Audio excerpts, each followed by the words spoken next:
Welcome to the Artist Advocate. I'm your host, Althea Rene, and this is your one-stop for all things music related. Today we have for our special guest, Darryl McEachin from AZUL Experience. Welcome, Darryl. How are you? Thank you for having me. I'm good. It's good to see you again. Yeah.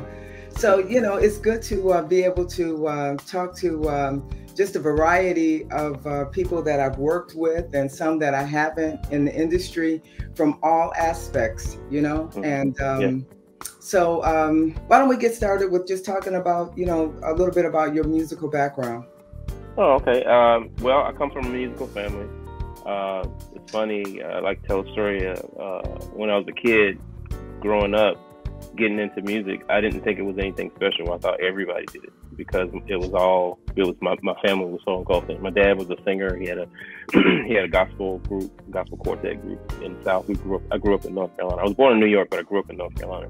Okay. So he sang up and down the East Coast with his gospel group. My mom played piano in church, and she actually went to college and majored in music for a while. She didn't finish, but she majored in music. So we had a piano in the house, and there was always music in the house. And so it was just a natural thing for me.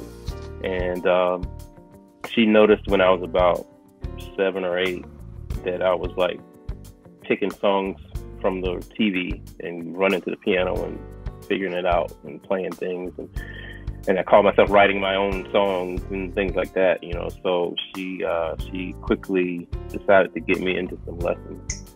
And my first piano lesson, the teacher said that I did like maybe 4 times the material in that one lesson than any of her other new students, So it was very apparent early on that I had an inclination. I don't want to say certainly not a prodigy or anything like that, but I just had an inclination to music. It just made sense to me.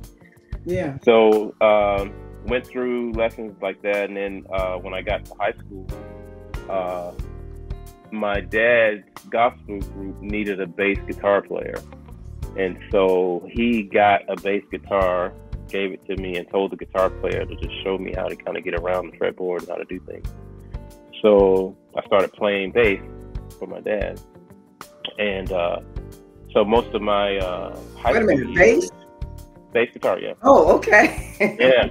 And and I was in high school band and stuff too. I wanted to play saxophone, but we couldn't afford one. So the band director said, well, if you learn clarinet, you can transfer that over to saxophone pretty easily. So we could afford that. So I ended up playing clarinet in high school band. And then at the same time, my dad got me that bass and got me started with that. So at some point, the jazz band needed a bass player. So I ended up auditioning. And basically the audition was the band director gave me some music and said, hey, take this home, learn this. If you can play, you can come back tomorrow and play this, and you got it. And it was basically playing scales and then being able to read like a chord chart and play bass lines on some jazz things. And so I did that. I went home, practiced all night, trying to figure this out, And so I played bass for the jazz band in high school. So most of my high school friends know me as a bass player. They didn't realize that I played piano. And then I think once I was a junior in high school, I kind of gravitated back to piano, and I felt like I was starting to be like a jack of all trades and the master of none kind of thing. And so I wanted to kind of settle on something and get serious about one instrument, or mainly one instrument. And so that's when I went back to piano and started focusing on that. And so all through college, I did theory and music. I was majored in math, but because my mom, like I said, she majored in music, but when she ran out of money and wasn't able to complete it, she came back home and she had a hard time getting employment with a music degree. And so in her mind, that was like, music degree is worthless, blah, blah, blah. So whenever I would talk about, I want to do music, she was very adamant about, you need to get a real job, that kind of thing. I've heard that. So when when I went to college and I started talking about majoring in music, that was probably the first like real argument me and my mom ever had. And she was, and I don't blame her. You know, she was just basing it on her experience, and she wanted the best for me. So I don't want to come off like she didn't support me or she didn't want me, or she, you know, stopped me from doing something. She was just looking out for me in the best way she knew how. So, but anyway, even though I was majoring in math, I still took a lot of music courses. So I got all my theory and arranging and piano lessons and stuff like that while I was in college. Wow.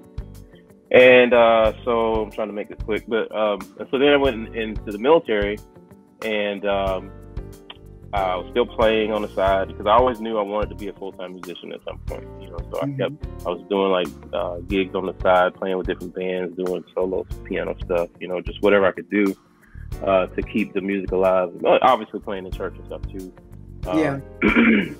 So I ended up with this trying out, and well, I got picked up by this organization called Tops and Blues, which is like an entertainment. It used to be an entertainment showcase made up of Air Force members, where we would they put a show together and you traveling around the world playing for troops.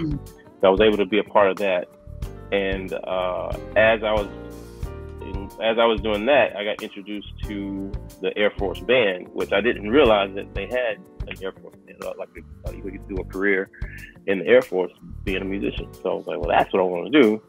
Yeah. So I started looking into that, and everybody that I talked to was like, oh, those guys are like, they got degrees, and some of them are master's degrees, and they're great musicians. Oh, you could never do that, you know, that kind of thing. So, and it was kind of the same thing, like my mom telling me, you don't need to do that, you know, blah, blah, blah. So, but I always knew that I just wanted to at least give it a shot. And so I sent in an audition tape and all that. I did a couple of auditions, didn't make it.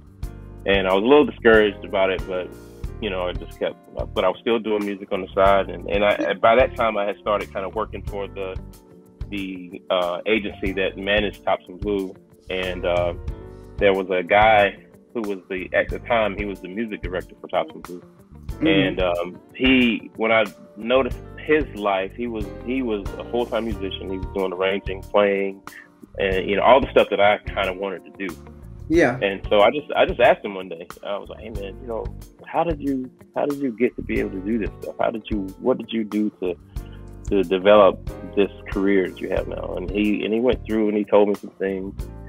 And at the end of that conversation, he said, and I think you are uniquely qualified to be able to do this too if you want to. And that was the first time somebody had actually said, you can do this. Yeah. And you can make a living with it. And that was a revelation for me. I was like, here's somebody who's actually doing what I want to do, and he's telling me you can do this if you just do these things, you know. And that kind of lit a fire under me. And so I went from there, and I just kept working to try to develop my skills and develop my craft, get the knowledge I needed, get the gear that I needed, all just setting myself up so that when I got out of the Air Force, I'd be able to do it. And then in that process, I ran into one of the vice commanders of one of the Air Force bands. I was actually working with Air Force Entertainment, you know, rehearsing the band for the tour. They were at my base, and he was there scouting a keyboard player that was on the tour at the time. And so we just started talking, and he was like, yeah, I'm looking at this person, blah, blah, blah. We're looking at hiring her for a gig, blah, blah, blah. And I was like, oh yeah, I tried out a while ago and didn't work out for me, blah, blah, blah, blah. And he was like, well, are you better than her? And I'm a pretty humble guy. I don't really brag a lot. You snaked her job. You know you did. You snaked that person's job. But what I did, I said, I'll play circles around her. So he said, well, are you ready to audition? I was like, well, I went through that process. It wasn't, you know, I don't know if I want to deal with that anymore. He said, well, let me meet me at the rec center tomorrow with a keyboard, and I'll audition you on the spot. Wow. So that's how I did it. That's how I got hired. He said, you know, these guys with these master's degrees and this and that and the other, yeah, they're great musicians and stuff, but you know, the stuff that you don't have, we can teach you. The stuff that you have, we can't teach them, you know. Right. So we need somebody like you. And so that's how I got hired by the band. Wow. And so my last 10 years or so in the Air Force was in the band. in the Air Force Band. I got to travel around the world playing, did some arranging, just all kinds of stuff, you know. Mm-hmm. And it really set me up for the kinds of stuff that I'm doing now, because I had the opportunity to work with major artists, share the stage with artists, which is an experience in itself, that whole thing. But it proved to me too that I had the skills that it took to make this thing work. And so and then that led to what I'm doing now, you know, the kinds of things that I'm doing now. So and the poor woman is still in therapy after you took her job, so there you go. So was it after you got out of the you know, the Air Force that and when you came back that you wanted to put the band AZUL together, or was that your idea or a collaboration?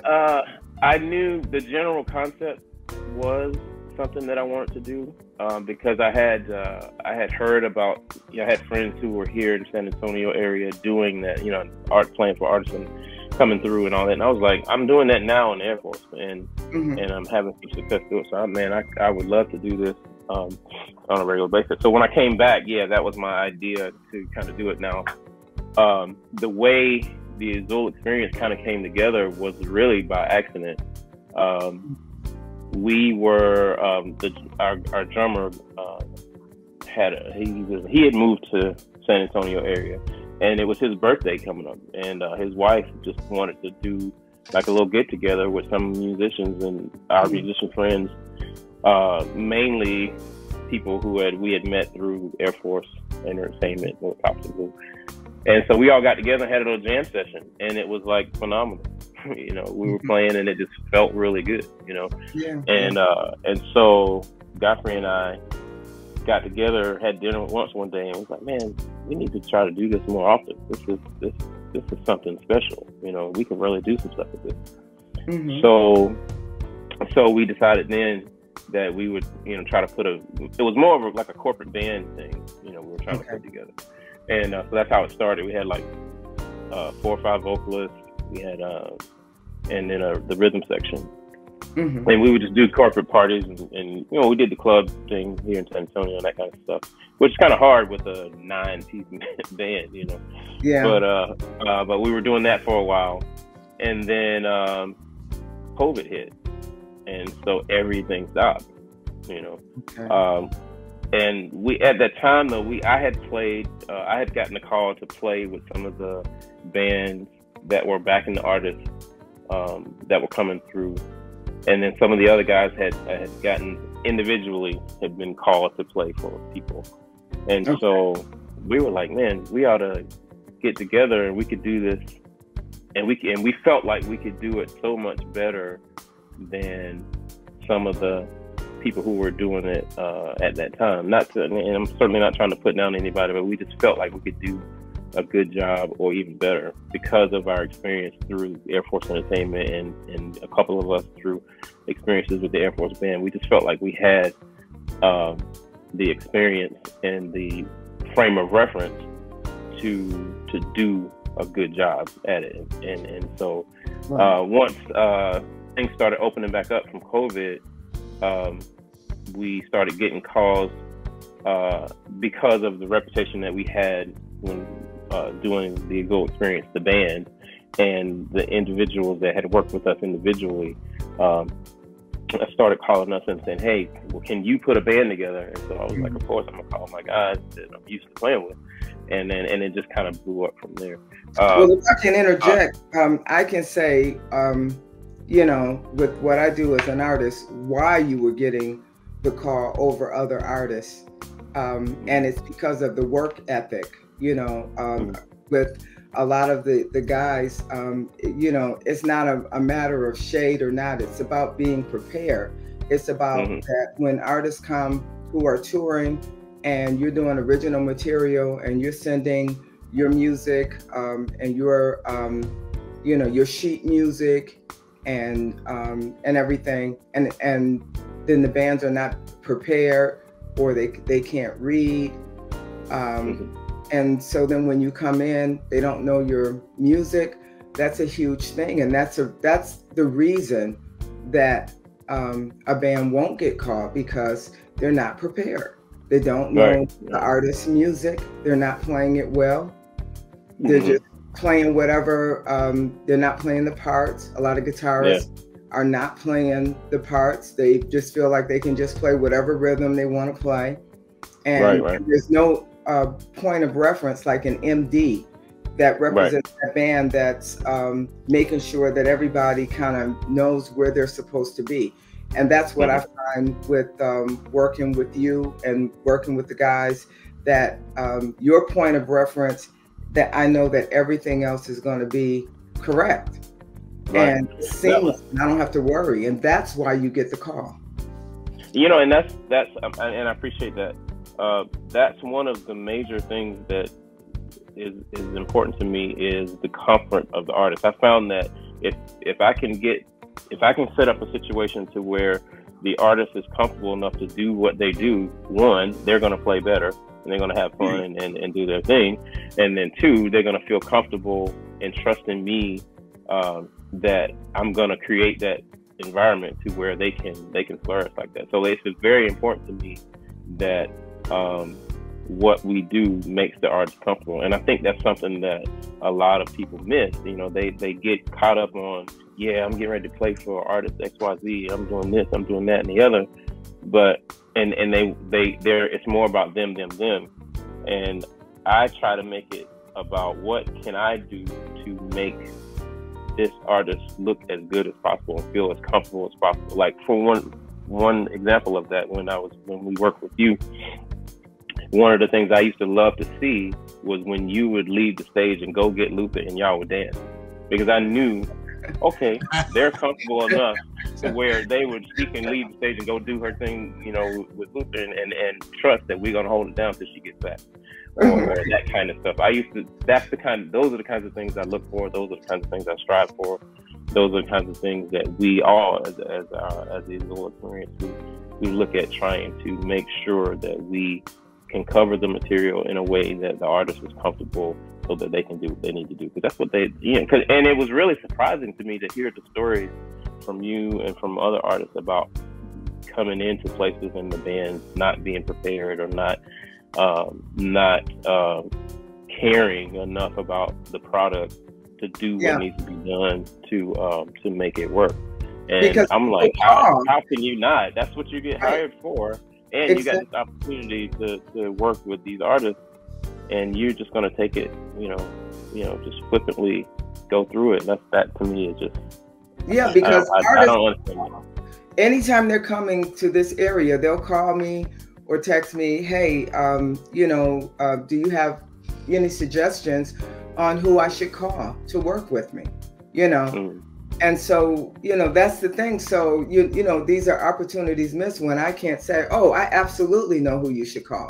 It's a no-brainer. This is the only person that you should call.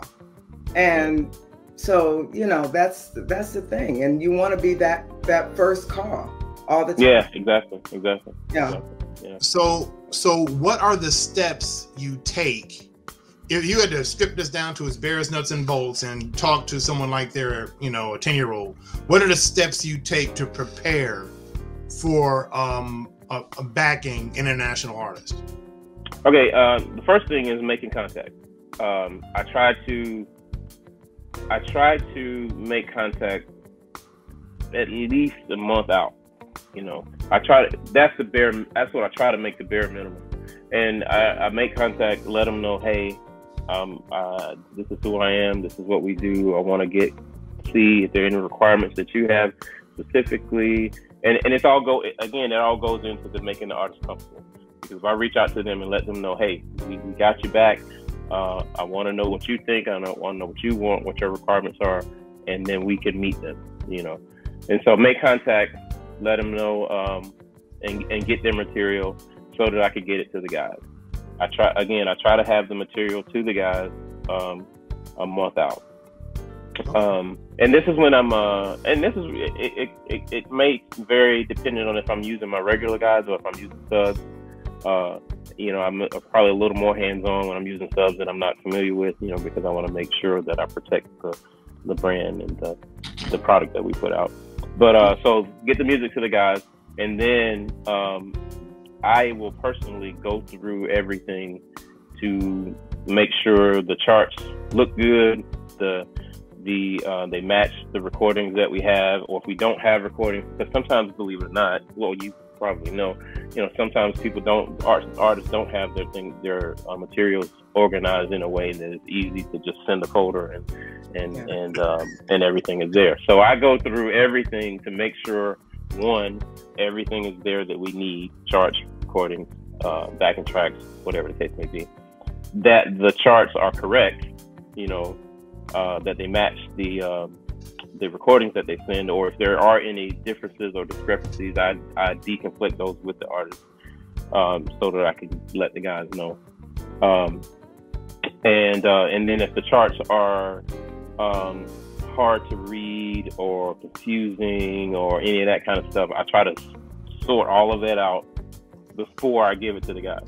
So then when they look at it and be like, hey man, what does this mean? I can say, hey, this is what that is, this is what it is, that kind of thing. So I want I want my guys to be able to click on the folder that I give them, or open up whatever I send them, and sit down and start practicing and have everything they need to do. Because the guys my regular guys, they're busy. They have other things that they're doing. They have lives, families. They're playing for other people. So I don't want to make it a chore to work with me. I want to make it as easy as possible. To work with me, and then when they know when they work with me, they know I'm gonna have the answers. If I don't have the answers, I'll get the answers. They can trust in me to give them what they need to prepare and do the best that they can. So there's that. So then we start rehearsing. Now, sometimes if it's an artist that we've played for a few times, we may not get together because we know the material, or we're familiar enough with the material to where I trust them to prepare, and they know what I expect. And so, but if we need to, I'll usually make the determination. If we need to get together, we'll set some rehearsals up. We typically get together pretty regularly anyway, even working on some of our own stuff. So sometimes we'll take those sessions and we'll rehearse. We'll run through things. I kind of know, okay, these tunes are pretty good. We'll be able to knock these out pretty quick. Oh, this one's a little more complex. We need to spend some time on this. That kind of stuff. I'll make those determinations, and then we'll set up rehearsals as needed with that regard. And then I'm always checking in, usually once a week, if at the minimum. Hey guys, how's it going? Any questions? Any issues? Blah blah blah. About maybe 2 weeks out or so, I'll check in with the artist again, let them know that things are going fine, or present any questions that we have and try to clear up any discrepancies, that kind of thing. Open communication is a huge thing. If you like, as an artist, Althea, I'm sure you send music to a representative or whoever your point of contact is, and then you don't hear anything from them. You're wondering, hey, did they get it? Do they understand it? Are they going to blah blah all that kind of stuff? Well, I don't want you to have to worry about it. So I'm going to reach out to you. Hey, got your stuff. Here's a couple questions. Just want to clear this up. But otherwise, everything's great. The order. If I can get a set list, because that helps us in our prep, all that kind of stuff. And it does two things. It gives me all the information I need to give to the guys. It lets me, and it allows me to make sure the guys are prepared. But it lets you know as an artist, this guy's on it. He cares. He cares about my material. He cares about what's going on, and he's doing the homework. And that tends to make you feel more comfortable. But as the artist, you have to do your work as well. You have to have cohesive charts. So that means that if you have to have your music charted. So you can't expect to just give someone a bunch of songs, from wherever, and then, oh, I'm not doing it that way. I don't want this ending. No, you give it to them the way you want it to be performed. And so you have to have it charted out. That's an expense. You have that done exactly the way you want it. So from the artist standpoint, you have to be prepared as well if you expect to have your show performed in a particular way. And so I think that's important too for new artists to realize that you can't come with an attitude if you're not prepared. Exactly. That's what I was going to say. You can't expect, you can't get mad at a band that's not prepared if you haven't given them what they need to prepare. That's right. You know, and I've heard a lot of people talk about that. I've seen like people post, some artists will post online about how the band wasn't prepared or a band wasn't this and that and the other. And sometimes I wonder, okay, yes, I know that there are some bands out there that don't put as much into it as I did do. But I also wonder, you know, what did you give them? Did you give them good charts? Did you give them charts that reflect the arrangement that you want? Did you even talk to them? Because even if the chart is not what it doesn't reflect, if you tell me that, then I can prepare. Right. Yeah. You know, we can do whatever we need to do. I write charts as well. So if you need something that's so jacked up that just needs something written, I can write it for you. You know, we can work these things out, but you got to communicate. So you got to be willing to do that. And most of the times people are. I think there have been some cases where people have been so jaded that they're just like, okay, well, whatever's easiest for you guys. Well, that's not necessarily the way it has to be. I want you to do your show. Your show. Yeah, I want you. It's your show. I want you to tell me what you want, and then we will meet that requirement. You know? Yeah. And so just having to navigate those things. And it's another reason why I start so far out too, is because it gives me time to kind of sift through that stuff and massage the situation to where we can get what we need to prepare for the show the way you want the show to be, and that's kind of how that goes. And so then after that, and then, you know, show day, we show up. I try to get the band there before the artist. So what I tend to shoot for is I want, when the artist walks in the door of the venue, we're set up and ready to go, and maybe even running through some tunes or whatever. Because when they walk through the door and they hear the band and it's sounding good already, then they're going to be comfortable from the onset. Yeah, and there's a big difference between being, an artist that performs in theaters and festivals from, lounges and clubs. And it's not to knock either one, except you have to decide what kind of artist you want to be. And if you're an artist that wants to be booked on festivals and in that arena, then this is what you have to do. Because if you're in clubs and lounges, then y'all just turn around and say, hey, however you want to start it, however you want to end it, we're just going to hit it. We don't know what we're going to play, and we'll just do it that way. And that's what you present. But when you start really getting into, hey, I want to be on a larger level, I want to be paid more, then that means you have to present a more professional approach. Yeah. If I ask you, hey, I don't have a chart, I need you to write something, then I got to be prepared to pay you for that chart. Right. That's not free. Yeah. Right. And I've had artists, like I'll get their material and something will be kind of a ride, and I think, well, it'll just be easy if I write a chart. So I'll just write a chart, give it to the guys, and then they see, when we're in rehearsal, they'll see the new chart or whatever, and they're like, well, can I get a copy of that? Well, yeah, you can. But but they'll expect that kind of stuff, and it just gives me a little insight into the level of professionalism that that person may have, and I always just try to rise above and handle things, but without letting myself be taken advantage of in that regard. Exactly. Well, okay, you just said something pretty interesting.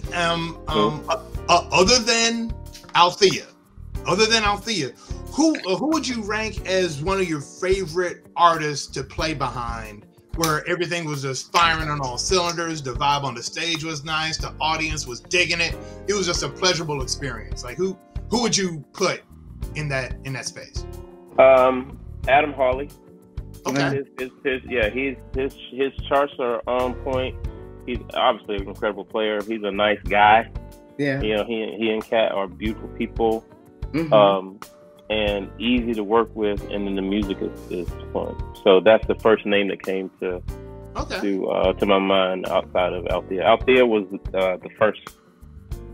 Once I got out of the Air Force, she was the first major international artist that I played with, and that has always been good. We've had some challenges. I remember times going to places and the sound system was screwy, or the drummer didn't know how to use tracks, and just those kind of things. But we always get through it, and we always have, at least I have always had a good time, and always, and all that. Yeah. So yeah, and I'm sure there have been others. I'm trying to think, but Philip Martin, Doc Martin was good. Yeah, Doc's cool.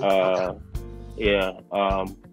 And I'll start naming people. I'm gonna leave out somebody. So. Well, it's been a lot. That's the thing. It's like I'll be listening to radio or listening to Spotify or whatever, something pop up. Oh, I remember playing that. Right. I remember this. Yeah, it's been a lot. Yeah, it's been a lot. Well, the reason I asked the question is because I think we all understand that it's important to be a pleasure to work with. And if you're a pleasure to work with, people will want to work with you again, and then they'll tell their friends about how great it was, and it'll help your brand grow, and so on and so forth like that. And we all know, at Adam and Kat, and they're wonderful people. It's really good that you mentioned them. So I love working with them, and he's actually had me come out and work with him on a couple of occasions too. So that was been good. I appreciate that a lot. I love working with them. Well, it's gotten to a point where I call you for stuff, and you're booked, man. You're booked. You are upscale now. You are. I'm definitely thankful that things are happening. It's something that I've always kind of wanted to do. And even when I was a kid, and I used to think about being an artist or performing, even in my dreams. I would always when I was doing it, thinking about it, I would always see myself as like peeking through the curtain and seeing somebody up front, knowing that I did something to help them do it. I never really wanted to be an artist, but I've always wanted to be a part of that whole paradigm, And so this works for me, right? At least, especially right now, it just works for me. Being able to use my skills and my ability and my passion to help people shine in the best way possible. I just love that. Yeah. That's great. Now, if you could do anything differently with your journey, from a Air Force musician to AZUL band leader to backing all of these great artists, if you could do anything differently along that timeline, what would it be? Probably had a bigger belief that it could happen. I had believe so in yourself many. Sooner. Okay. Yeah. I had so many people tell me, no, you can't do that, or that's not for you, or you're not ready for that, or that's somebody else's thing. And I just would listen to that and then allow it to get in my head and stop me from doing things.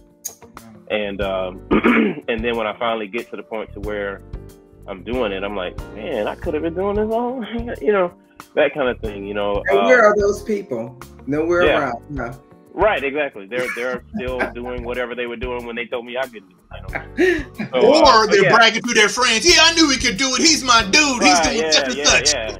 I always knew he was going to be. They were your biggest haters back in the day, and now they're knocking you. Yeah.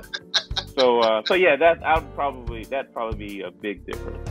Just really believing that it could be done and going for it more. And again, I'm a humble guy. I don't like to brag and all that. So sometimes I'll sit in the background and I like to let my work speak for me, but sometimes you got to speak up. And I think sometimes I don't do that enough. I don't push what we do or what I have to offer or what we have to offer enough. So I'd probably be a little more aggressive in that regard. That's an artist thing. That's not just you. Because truthfully, and I'm going to tell a little bit of family business now. I get on Althea about that all the time. I always got to brag for her because she's too sweet about it. I'm like, yeah. Sometimes I got to talk trash because you won't. Right. So that's an artist thing. It's common. Yeah. So I think I got one more question for you. Well, not really a question, but just, for me, Pilates helps me to focus and take stress off of, the day-to-day, because the business is always the business, and sometimes the stress of that can really get to you. And tell us what you do to help with that stress. Well, I have. Well, I picked up this hobby, but I've been doing it now for about 7 or 8 years.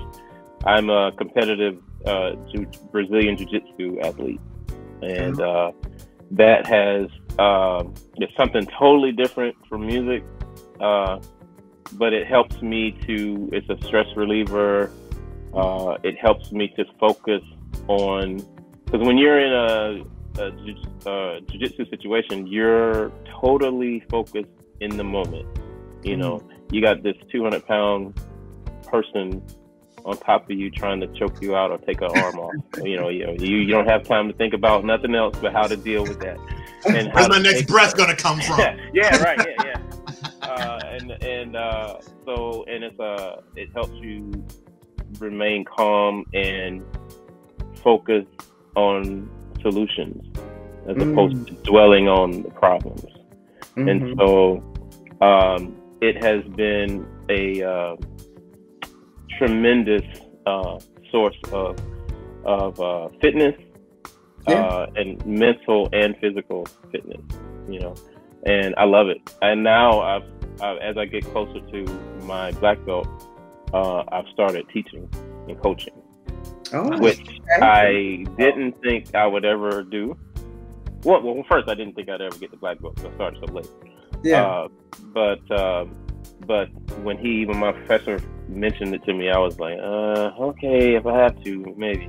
Now I love it, and coaching the kids and watching them grow, hearing the stories from the parents about the effect that we're having on the kids. That is amazing. So yeah, that's my other thing that I do to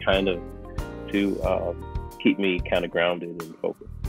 Well, that's great. Well, big respect to that. As you know, I've been a martial art in some capacity for about 30 years. But Brazilian Jiu-Jitsu is like a different kind of a craft, because because you can be, a karate black belt and not really be a good fighter. Right. I got a taekwondo black belt back in college. I can relate to that.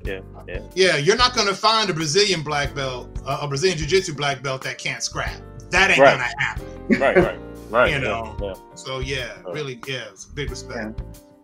Thanks so much for coming on and sharing your journey, and any last advice for young or just artists who are coming up and wanting to do this? I'll start with the artists. For artists, just there are people like us out there, and we may not be touring as they are, but we are just as passionate about the music that we do. Give us the thing. If you want us to do a great job, you have to trust that we can, and then give us the tools that we need to do the job. And just trust us to do it, and we'll do it. But have your stuff together too, and then I think you will find people out there that will get you the results that you want if you just give it a chance. For young musicians coming up, believe in yourself. Believe in what your passion is. Believe in the ability to do it, because we're all trying to figure it out. Nobody has.